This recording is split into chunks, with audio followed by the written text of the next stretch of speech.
Hello class, we were talking about making democracy successful. How we can make democracy successful. You have studied about the various aspects of democracy, but there are some essential conditions which make the democracy successful. हमने various aspects पढ़ लिए कि democracy में क्या क्या चीज़ें हैं, rule of law है, इलेक्टेड रिप्रेजेंटेटिव है, ये सारी चीज़ें, लेकिन कुछ और चीज़ें हैं जिससे कि हम डेमोक्रेसी को सक्सेसफुल बना सकते हैं. There are as follows. वो कौन कौन सी हैं देखें. First one is democracy will be strong if people are educated and aware of their rights and duties toward their country. और ज़्यादा मजबूत होगा लोकतंत्र या डेमोक्रेसी और स्ट्रांग होगी जब वहाँ के लोग पढ़े लिखे होंगे और अपने जो राइट्स हैं, जो अपने अधिकार हैं, उनके प्रति अवेयर होंगे, ज़्यादा जागरूक होंगे, उनके अधिकार क्या हैं वो समझ पाएंगे, और ड्यूटीज़ उन्हें पता होंगी कि हमारी फंडामेंटल ड्यूटीज़ क्या है, हमें क्या करना है, क्या नहीं करना है, वो सारी चीज़ें जानते होंगे, तब हमें डेमोक्रेसी और मजबूत पाएंगे हम. दे should be discipline and obey the law. Public देश के नागरिक डिसिप्लिन्ड हो और वो कानून को मान सके, कानून जो भी नियम बनाए जाए उसे फॉलो कर सकें. The people should take interest in the formation of the government. लोग सरकार बनाने में अपना इंटरेस्ट लें, जैसे वोटिंग के समय वोट देने जाएं और ये समझें कि कौन व्यक्ति अच्छा हमारे गांव को संभाल सकता है, किसको हम चुने. वहाँ पे जाति धर्म के आधार पर ना बटें, बल्कि ये देखें कि कौन व्यक्ति हमारे समाज को अच्छे से दिशा दे सकता है, ऐसे सरकार को चुने. लोग इंटरेस्ट लें, आपस में बात करें कि भैया किसको चुनना ठीक होगा, आपस में चाचा दादा साथ में बैठ करके और डिसीजन लें कि हमारे गांव को अच्छा विकास कौन कर सकता है. हमारे पास मौका है तो एक बार 5 साल के लिए चुनाव कर रहे हैं तो अच्छे व्यक्ति को चुनाव कर सकें. और ये तब होगा जब लोग पढ़े लिखे और समझदार होंगे, तो और ज़्यादा अच्छी सरकार बना सकेंगे, अच्छा अपना नेता चुन सकेंगे.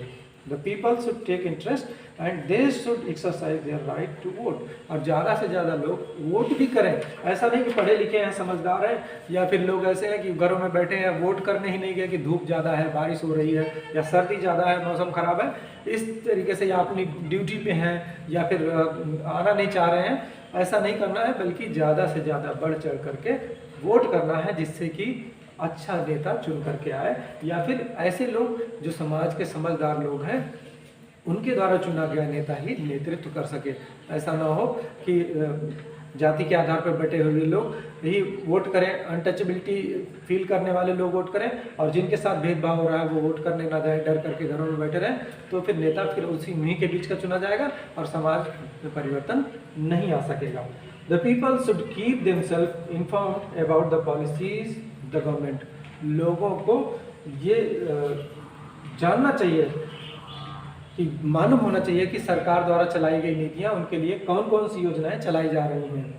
दे should formulate public opinion and they feel that the policies are not fair और not in general interest of the public.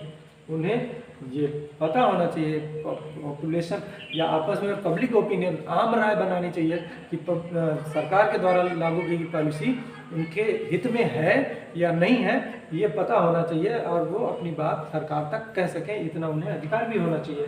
They should be aware of their right to question of the government. उन्हें ये पता होना चाहिए कि उनके पास अधिकार है कि वो सरकार से प्रश्न कर सकते हैं, पूछ सकते हैं, but not take law into their own hand.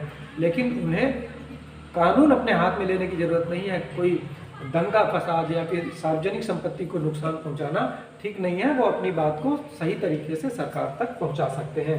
The democratic power of pulling down the government is strong enough to remove the government which is not performing as per their wishes. आपको power मिली हुई है, जनता को power मिली हुई है कि अगर हमारे इच्छा के अनुसार सरकार काम नहीं कर रही है या हमारा प्रधान काम नहीं कर रहा है, आने वाले 5 साल में हमारे पास शक्ति है, हमारे पास पावर है कि वोट उसको ना दे करके दूसरे नेता को वोट देंगे और उसे शक्ति से रिमूव कर सकते हैं. तो ये सारी चीज़ें हमें डेमोक्रेसी को और सक्सेसफुल बनाती हैं कि अगर वहाँ के लोग समझदार हैं, अपने राइट्स और ड्यूटीज़ के प्रति वेल अवेयर्ड हैं, तो वो और अच्छे सरकार का चयन कर सकते हैं और अच्छे से समाज चला सकते हैं. We are going to talk about fundamental rights. हमारे देश भारत में हमारे संविधान ने हमें 6 प्रकार के फंडामेंटल राइट्स दे सके हैं. हर नागरिक को ये 6 अधिकार मिले हुए हैं बाय बर्थ. भारत के नागरिक हैं तो आपको ये 6 अधिकार हैं. कौन कौन से हैं? राइट टू इक्वलिटी, समानता का अधिकार। क्या है? Equality before law implies all person and considered equal in the eyes of law. Bharat का प्रत्येक नागरिक, चाहे वो मेल फीमेल है, अमीर गरीब है, किसी भी जाति का है, किसी भी धर्म का है, किसी भी क्षेत्र का रहने वाला है, सभी को समान अधिकार है। कहाँ पे? In the eyes of law, कानून के समक्ष सभी समान हैं, सभी को वोट देने का अधिकार है। एक वोट की वैल्यू है। No discrimination on the basis of religion, race, caste और जेंडर, किसी प्रकार का जाति, धर्म और लिंग के आधार पर कोई भेद नहीं है। Untouchability is abolished and is considered as crime, छुआछूत को प्रतिबंधित कर दिया गया, रोक लगा दी गई है और इसे ऐसा माना जाता है कि अगर कोई छुआछूत मानता है तो वो क्राइम है, अपराध है। All citizens have access to all public places, सभी को सब जगह जाने का अधिकार है, पूरे देश में स्वतंत्र रूप से आने जाने का अधिकार है। All citizens have equal access to employment, सभी को रोजगार पाने की समानता है। किसी भी एक वैकेंसी है, एक जगह है किसी डिपार्टमेंट में, तो ओपन वैकेंसी होगी, सभी को फॉर्म भरने का अधिकार है, एग्जाम देने का अधिकार है, जो बेस्ट होगा उसे चुन लिया जाएगा। Right to freedom, another right, स्वतंत्रता का अधिकार है। Freedom of speech and expression, सभी को बोलने और अपनी बात कहने का अधिकार है। Freedom to assemble peacefully and without arms, बिना अस्त्र शस्त्र के शांतिपूर्वक कहीं भी इकट्ठा होने, मीटिंग करने का भी अधिकार है। Freedom to form association and union, संगठन बनाने का और संघ बनाने का भी अधिकार है। फ्रीडम टू मूव फ्रीली, कहीं भी आने जाने की स्वतंत्रता है। Freedom to reside in any part of country, कहीं भी पूरे देश में कहीं भी रहने का अधिकार है, रह सकते हैं, निवास कर सकते हैं। Freedom to practice any profession और ऑक्यूपेशन, किसी प्रकार का व्यवसाय कर सकते हैं, ऐसा नहीं कि किसी जाति विशेष में जन्म लिया तो वही काम करना है। कोई भी व्यक्ति किसी भी काम को करने के लिए स्वतंत्र है, वो अपनी स्किल के अकॉर्डिंग कर सकता है। राइट अगेंस्ट एक्सप्लॉयटेशन, शोषण के विरुद्ध अधिकार, ये थोड़ा इंपॉर्टेंट है, ध्यान से समझें।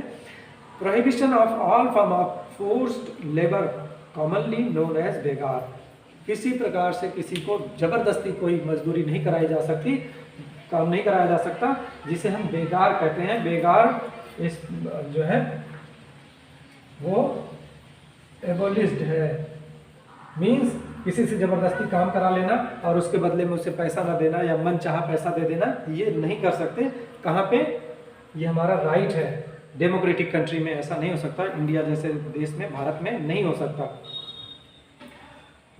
Then prohibition of child labour means children under 14 years of age, 14 साल से कम उम्र के बच्चों को मजदूरी नहीं करा सकते, उसके माता पिता भी नहीं करा सकते, कोई नहीं करा सकता।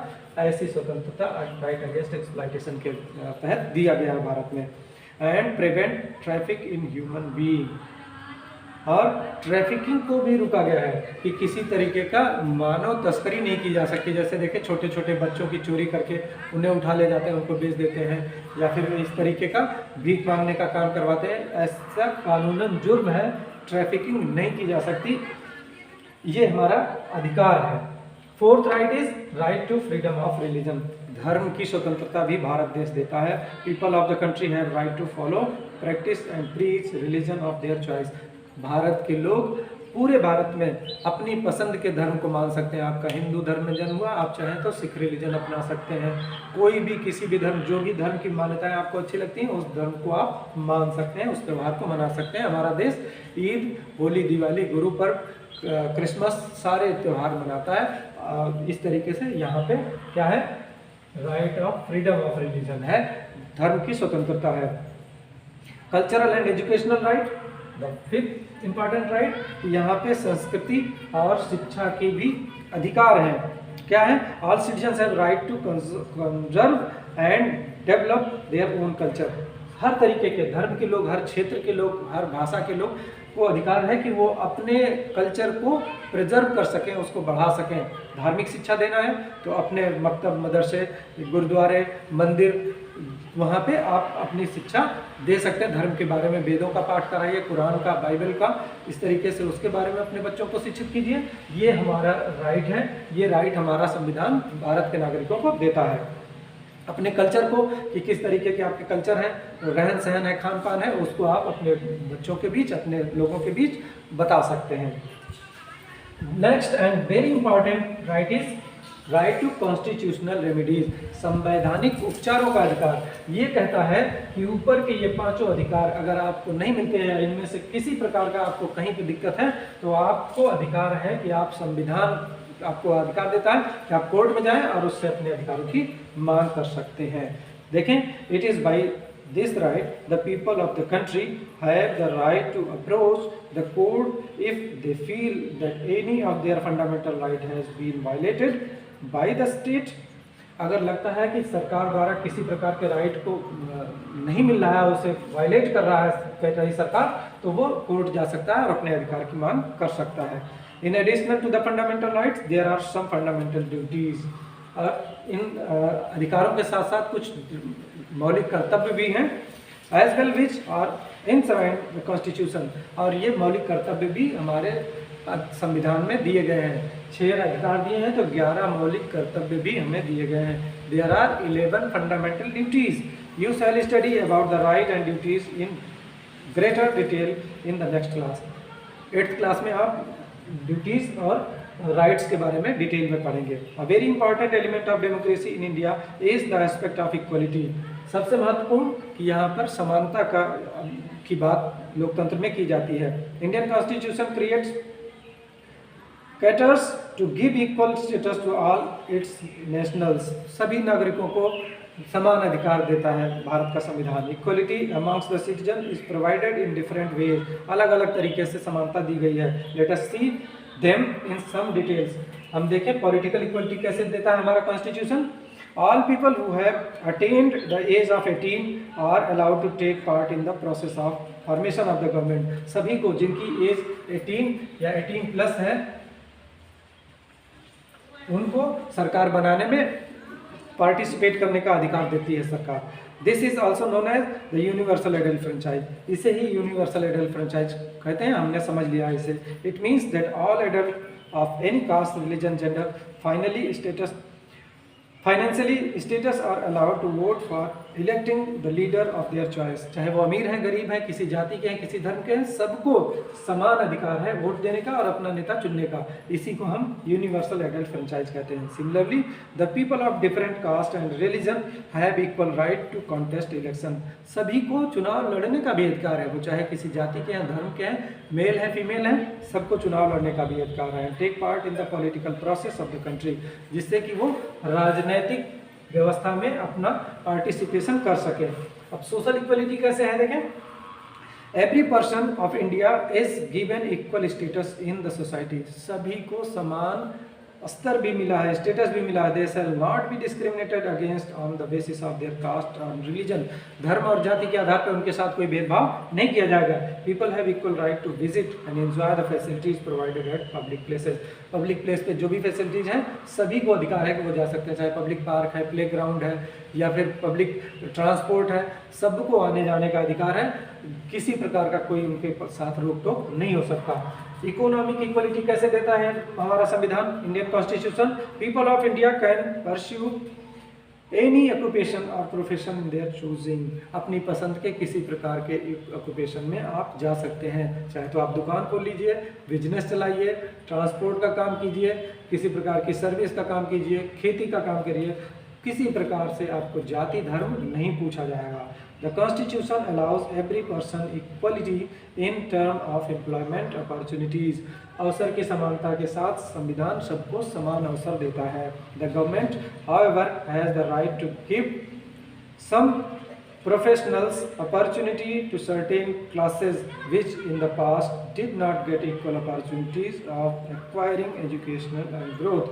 संविधान एक अधिकार अपने पास रखता है कि कुछ लोग जो कि सामाजिक रूप से पिछड़े हैं, आर्थिक रूप से पिछड़े हैं, उनको अलग से कुछ सपोर्ट दे सकता है जिससे कि वो भी मुख्य धारा में आ सकें। इसी के तहत वो रिजर्वेशन की व्यवस्था की जाती है। इस तरीके से लेटेस्ट चेक में कुछ क्वेश्चंस दिए गए हैं। विच फंडामेंटल राइट बैन्स अनटचेबिलिटी। कौन सा फंडामेंटल राइट बैन करता है अनटचेबिलिटी को, देख करके बताएं। Right against exploitation. Name the fundamental right under which the citizen can approach the court in case of fundamental rights are violated. जब फंडामेंटल राइट वायलेट हो तो कौन से फंडामेंटल राइट को हम यूज करके कोर्ट जा सकते हैं? Yes, the right to constitutional remedies, sixth fundamental right, इसको यूज करके हम कोर्ट जा सकते हैं और अपने राइट की मांग कर सकते हैं कोर्ट से। List two main features of right against exploitation. Right against exploitation के टू फीचर्स कौन कौन से हैं कि कोई भी राइट टू एजुकेशन वो कर सकते हैं, किसी को भी एक्सप्लॉयटेशन नहीं किया जा सकता, लाइक अंडर 14 ईयर एज का चाइल्ड लेबर बैन है, और किसी प्रकार का जो ह्यूमन ट्रैफिकिंग है उस पर रोक है। ये दो एग्जाम्पल्स हैं राइट अगेंस्ट एक्सप्लॉयटेशन के। बच्चों को खरीदना बेचना मनुष्य को नहीं कर सकते, और 14 साल से कम उम्र के बच्चे को हम मेहनत करने के काम में, मजदूरी में नहीं लगा सकते। Write down the significance of fundamental right. Fundamental rights के महत्व क्या है इसको बताएं। इससे प्रत्येक नागरिक को समान अधिकार मिलते हैं, इसके बारे में आप डिटेल्स में देखिएगा बुक में। Explain the concept of social equality. Social equality का कॉन्सेप्ट क्या है कि समाज में सभी को चुनाव लड़ने का अधिकार, अवसर की समानता, सभी को सर्विसेज में, सभी को किसी तरीके का प्रोफेशन चूज करने में समान अधिकार हमारा संविधान देता है। आई होप आपने इस चैप्टर को बहुत अच्छे से समझ लिया होगा। आप खूब अच्छे से इस वीडियोस को रिवाइज करते रहें, देखते रहें, और फिर हम एक्सरसाइज और क्वेश्चन आंसर डिस्कस करेंगे। Thank you.